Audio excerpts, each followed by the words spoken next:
Roh bisu dan tuli. Markus 9 ayat 25-26.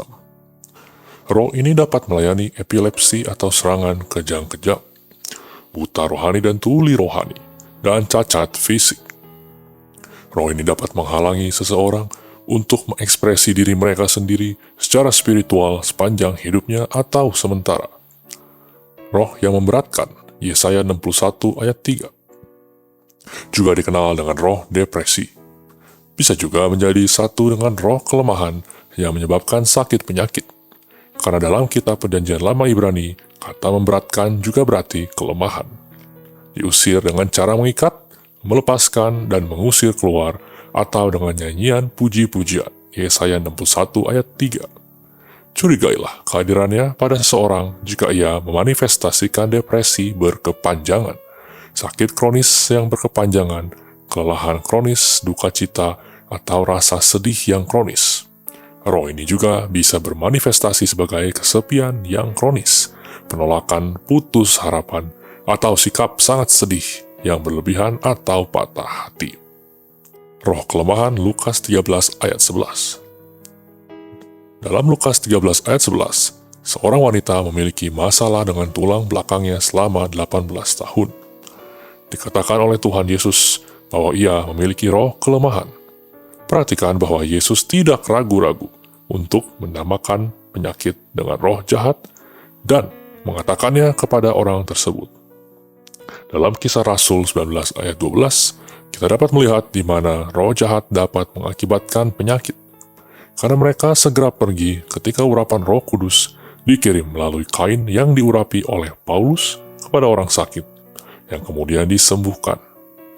Dalam Mazmur 31 ayat 10, pemazmur menegaskan bahwa ia sedang sakit dan dibuat lemah karena pelanggaran-pelanggarannya atau dosa-dosanya. Dosa membuka pintu terhadap roh jahat dan memampukan roh kelemahan untuk memasuki tubuh kita dan menyebabkan sakit. Lihatlah juga roh yang memberatkan di atas. Curigailah kehadiran roh ini jika menderita penyakit yang serius. Kemudian lihatlah di mana akarnya. Apakah berasal dari dosa yang tidak diakui atau dosa rahasia, pemberontakan untuk kanker? Lihat Yesaya pasal 3 dan 4. Ketidakpercayaan, kesombongan, semua penyebab doa-doa yang tidak dikabulkan, kutuk generasi, kutuk yang diucapkan oleh orang lain, kutuk yang disebabkan diri sendiri, dan sebagainya. Roh cemburu.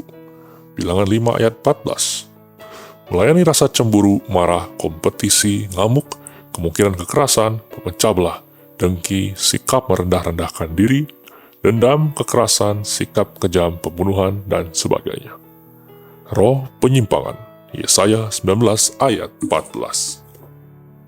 Melayani penyimpangan fisik dan seksual, melayani penyimpangan proses pemikiran, melayani penyimpangan dari doktrin Kristus, penyimpangan seks, error, doktrin yang salah, memutar balik arti Alkitab, melayani jebakan-jebakan dan perangkap, Amsal 17 ayat 20-23, dan menyebabkan yang terlibat penyimpangan ditangkap orang lain, memberhalakan diri sendiri, persaudaraan yang menyimpang, pemberontakan, dan penyimpangan lainnya. Roh sundal, perempuan sundal, Hosea 4 ayat 12, menyebabkan seseorang untuk pergi ke persundalan, yaitu untuk pergi ke cinta lain. Seperti seorang pelacur tidak cukup memiliki satu cinta, hal ini menyebabkannya pergi ke lebih dari satu cinta. Jika roh persundalan ada dalam seseorang, maka orang tersebut akan pergi dari satu cinta ke cinta lain secara spiritual atau bersifat sementara. Dengan singkat, Yesus saja tidaklah cukup. Yesus tidak mencukupi untuk memenuhi kebutuhan spiritual mereka dan kebutuhan sementara mereka, sehingga mereka memasukkan benda-benda atau orang lain selain Yesus dalam perjalanan iman mereka dengan tujuan untuk memuaskan rasa lapar rohani mereka. Roh ini mengalami keuntungan dari kelemahan iman mereka yang selalu memerlukan orang lain untuk meneguhkan atau menyetujui apa yang sedang mereka lakukan. Iman mereka dangkal. Jika tidak, maka mereka tidak akan mencari cinta lain. Untuk meneguhkan perjalanan iman mereka daripada hanya mempercayai Yesus dengan penuh penyerahan kepadanya. Roh ini dapat menyebabkan mereka pergi ke cinta lain dalam bentuk kepemilikan, benda-benda material, kekuasaan, dan sebagainya.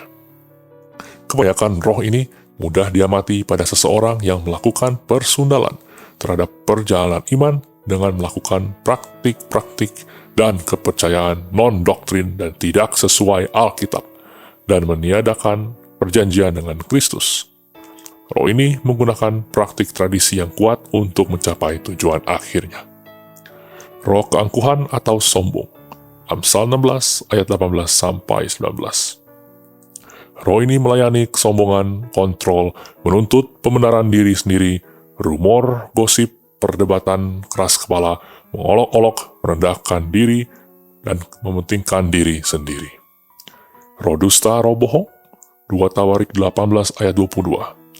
Roh ini melayani kebohongan, kesia-siaan, konsep yang salah, doktrin palsu, dan kepercayaan-kepercayaan religius yang salah yang tidak berdasarkan perwahyuan Alkitab, melayani pemikiran yang bersifat menghayal dan kepercayaan yang salah, imajinasi yang salah, sikap yang salah, pengertian yang salah. Obsesi roh agamawi adalah roh pendusta. Roh antikris, 1 Yohanes 4 ayat 3. Melayani penganiayaan orang percaya, menentang jabatan-jabatan dalam gereja, gembala, nabi-nabi, penginjil-penginjil, nabi-nabi, dan juga sebagainya. Sniper warfare, melawan orang percaya, menggantikan Kristus dan darah perjanjiannya, dan menukarkan dengan doktrin yang salah, menyerang kredibilitas orang percaya dan kesaksian mereka, menggoda orang agar jatuh ke dalam doktrin yang salah, legalisme di dalam gereja, menyebabkan kekacauan di dalam pelayanan gereja, dan pertemuan-pertemuan, menentang Tuhan Yesus Kristus dan semua pengajaran serta pekerjaannya. Mari berjalan dalam kuasa Roh Kudus dan mengupas tentang peperangan spiritual. Subscribe YouTube channel kami dan nyalakan lonceng notifikasi serta follow sosial media kami untuk mendapatkan konten Kristiani secara reguler.